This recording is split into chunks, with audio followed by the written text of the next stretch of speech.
Let's all go to the lobby. Let's all go to the lobby. Star Wars, nothing but Star Wars. Welcome, ladies and gentlemen, to a brand new spoiler review of The Bad Batch. Today, we're talking about episode 4 of The Bad Batch, 4 of 16. So we are a quarter of the way through The Bad Batch. Please, guys, consider, if you're new to the channel, please hit the like button, guys.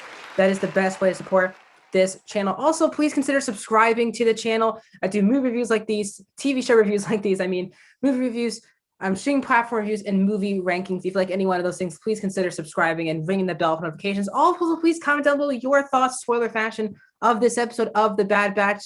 Did you like? Is this your favorite, least favorite of the entire season? Let's get into it right now. So if you're a Clone Wars fan like me, you know these episodes are 25 minutes long. I know a lot of people were really happy that it was the first episode was 70 minutes, but that just isn't animated Star Wars. So this is kind of what it is. And again, I think this is my second favorite episode of the show so far.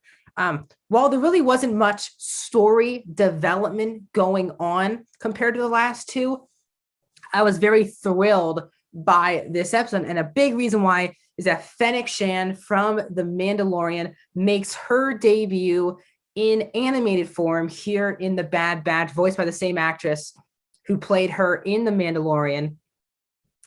And that made the episode really, really also stick. Because again, if you know my channel, I'm a huge Mandalorian fan. I have all my reviews of season 2 on this channel, each episode in spoiler fashion.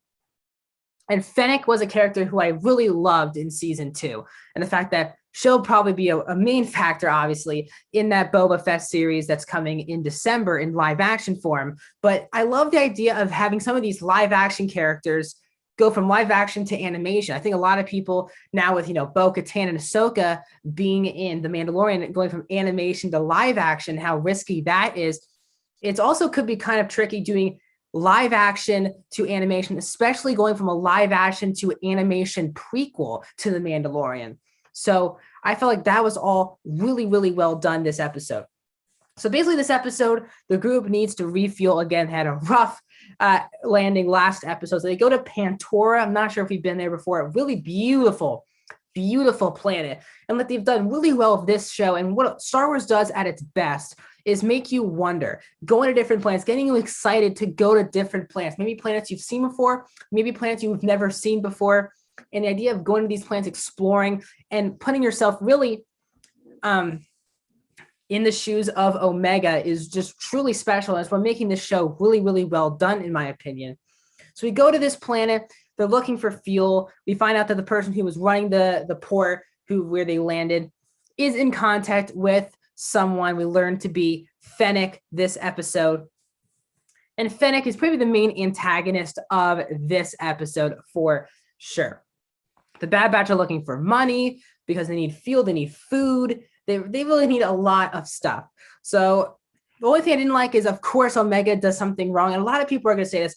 I'll say this. If Omega keeps making dumb mistakes throughout the season, the excuse of her being a kid has to be dropped at some point. Now, I'm giving this episode the benefit of the doubt of Omega chasing off and getting herself in trouble. But if this continues to happen throughout the season, I might get a little annoyed. I'm just pushing a warning because, again, there are times like, of course, she's a kid. She's going to make mistakes. And they did that well in episode 2 where she went past the gate. But this episode, it kind of felt forced, like she had to make a mistake so we had an episode. And I don't want to feel like that multiple times a season.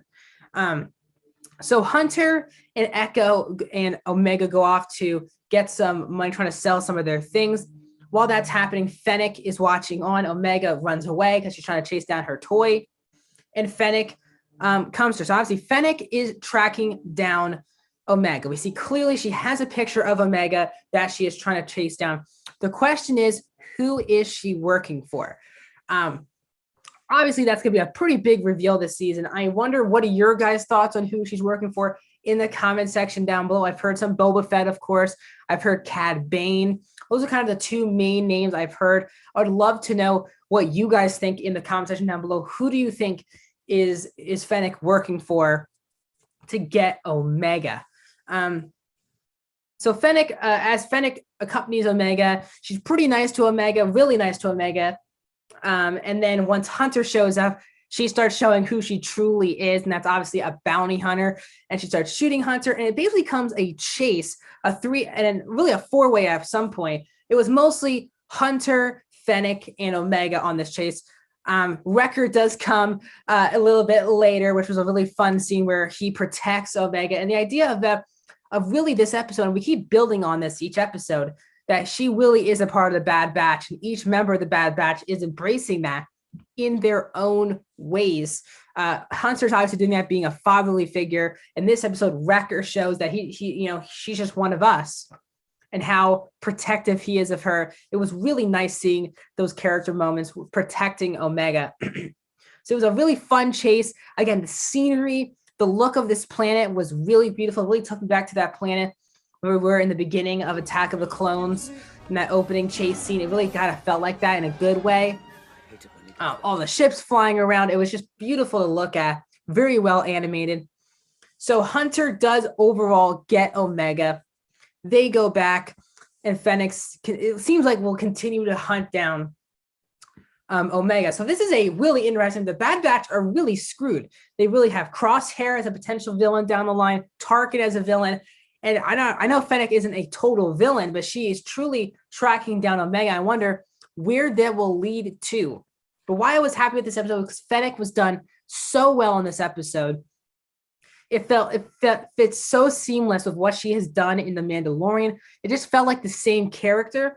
And that's how you know they're doing a good job in the show. Again, nothing too deep in the story, progressing the story forward. Once again, just like Clone Wars and Rebels, there's a lot of filler episodes where we go off the side plots. And we have fun adventures. Once again, these last 3 episodes have literally just been that, which is cool. But I am definitely starting to get ready for some big stuff to happen in the show. And I think we're coming soon because we have a lot of villains to watch out for. Interesting, we didn't get any real Empire stuff, but we're seeing as this episode continues to plant every week how the Empire continues to transition from the Republic to the Empire so fast, and how they're doing it so fast.